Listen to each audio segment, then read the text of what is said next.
قسماں تے قرآن چک لیندے نے، جھوٹے بندے دا ساتھ دیندے نے، ظالم دا ساتھ دیندے نے۔ فرمایا آج الگ ہو جاؤ،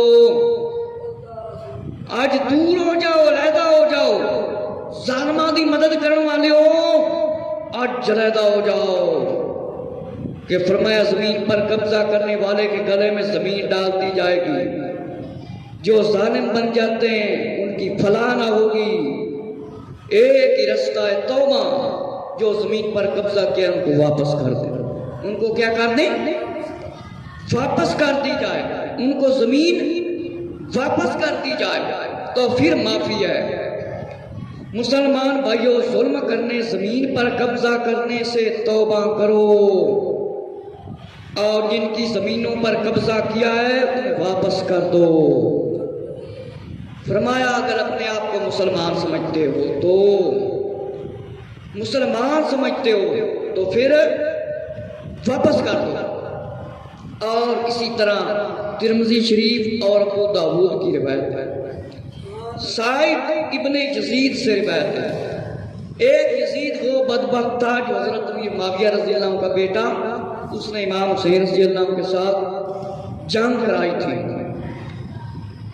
اور بھی کئی حضرات بزرگوں کے نام یزید کے ہیں، لیکن جب یزید پر لعنت کی جاتی وہ صرف اس یزید کے تصور سے جس نے امام حسین رضی اللہ عنہ کو شہید کرایا۔ میرے مسلمان بھائیوں، سعید بن یزید سے وہ اپنے والد سے روایت کرتے ہیں، اپنے والد سے روایت کرتے ہیں، فرمایا کوئی شخص اپنے بھائی مسلمان کی چھڑی ہنسی مذاق واقعی طور پر لے لے، یعنی ظاہر تو یہ مذاق کر رہا ہے اور حقیقت یہ ہے کہ وہ چاہتا ہے کہ میں اسے واپس نہ کروں، اس نے مذاق کیا ہے، ہنسی مذاق، فرمایا اس کی چھڑی لے لیتا ہے اور پھر اس پر قبضہ کر لیتا ہے، تو آقا علیہ السلام نے اس کو بھی پسند نہیں کیا۔ کوئی بندہ حادثہ کرتا ہے، مذاق کرتا ہے، حادثے مذاق کے اندر چھڑی لے لیتا ہے، تو نبی پاک علیہ السلام نے فرمایا اے بھی اس بندے واسطے جائز نہیں، وہ واپس کر دے، وہ بندہ کی کر دے؟ واپس کر دے۔ اسی طرح طبرانی شریف کی روایت ہے، بہار شریعت کے اندر لکھی ہے، حضرت اشعث بن قیس رضی اللہ عنہ سے روایت ہے، نبی کریم صلی اللہ علیہ وآلہ وسلم نے فرمایا کہ ایک شخص کو لایا جائے گا قیامت کے دن لایا جائے گا اور اللہ سے کوڑی ہو کر ملے گا، بد شکل ہو کر ملے گا، مطلب ہے بد شکل ہو کر ملے گا، وہ قیامت کے دن اللہ سے بد شکل ہو کر ملے گا۔ جس زمین پر قبضہ ہو، فرمایا لینے والوں کو معلوم کرنا چاہیے، تحقیق کر لینی چاہیے تاکہ دھوکے سے بچ سکیں کہ کسی کی زمین تو نہیں۔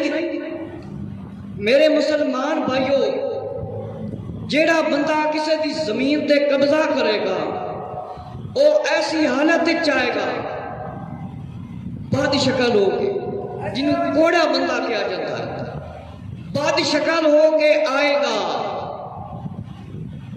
اس واسطے جس بندے نے کسی کو فرمایا زمین لینی، وہ پہلے تحقیق کر لے، پکی گل کر لے کہ تو ہی حقیقت اس کا مالک ہے، حقیقت تو ہی مالک ہے، اندر کو پوچھیا جاوے تاکہ پتہ چل جاوے۔ فرمایا جب مکان کی تعمیر کرتے ہیں لوگ، راستے کا کچھ حصہ اس میں شامل کر لیتے ہیں، یہ بھی زیادتی ہے۔ فرمایا یہ اس قدر عام ہو گیا ہے کہ لوگ آخرت کے عذاب کی طرف توجہ ہی نہیں کرتے۔ فرمایا ایک آدھ جتنی زمین پر تھی قبضہ کیا، زمین کو دبایا، تو فرمایا زمین میں اس کو دبایا جائے گا، گلیاں بازار جیسے تنگ ہو جاتی ہیں۔ دینی تعلیمات سے ہم دور ہیں، یہ ہمارا اس وجہ سے حال ہے، مسجدوں سے دور ہیں، قرآن و حدیث کی طرف نہیں آ رہے. تو فرمایا اسی لیے یہ سارے کام ہو رہے ہیں. اگر ہم قرآن حدیث کا علم حاصل کریں تو ہمیں یہ سارے کام معلوم ہوں گے. علم شریعت کا معلوم ہوگا. لین دین کے معاملے میں ہر آدمی کے پاس کچھ نہ کچھ علم ضرور ہے، لیکن صحیح نہیں ہوتا. صحیح نہیں ہوتا. تو اسی لیے تو اللہ نے حکم فرمایا علم والوں سے پوچھو. کیا کرو؟ علم والوں سے پوچھو. تمہیں معلوم نہیں. جب ہم علم والوں سے پوچھیں گے بھی نہیں، خرید و فروخت لین دین کے مسئلے نہیں معلوم کریں گے، تو پھر یہی کام ہوگا. فرمایا زمین کا کوئی بھی حصہ زیادہ ہو کم ہو زمین میں شامل کرنا، قبضہ کرنا، اس سے بچنا چاہیے مسلمان کو. اگر مرنے کے بعد زمین کو ہار کی شکل میں لٹکا دیا گیا تو کیا کریں گے؟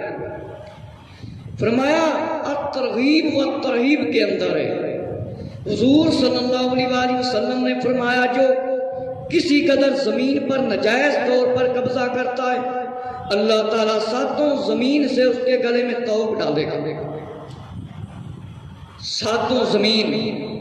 ایک زمین کتنی بڑی ہے؟ یہ زمین ہم پوری گھوم پھر نہیں سکتے، اتنی بڑی زمین ہے. اور زمین کا ہار بنا کر اس انسان کے گلے میں ڈالا جائے گا جو زمین پر قبضہ کرتا ہے. اور آگے آپ آدھی حدیث رہتی سنیں، نہ اس کا فرض قبول اور نہ اس کا نفل قبول. نہ اس کا فرض قبول نہ اس کا نفل قبول. کتنا بڑا عذاب ہے میرے مسلمان بھائی. اور ترغیب و ترہیب کے اندر آقا علیہ السلام کا فرمان موجود ہے.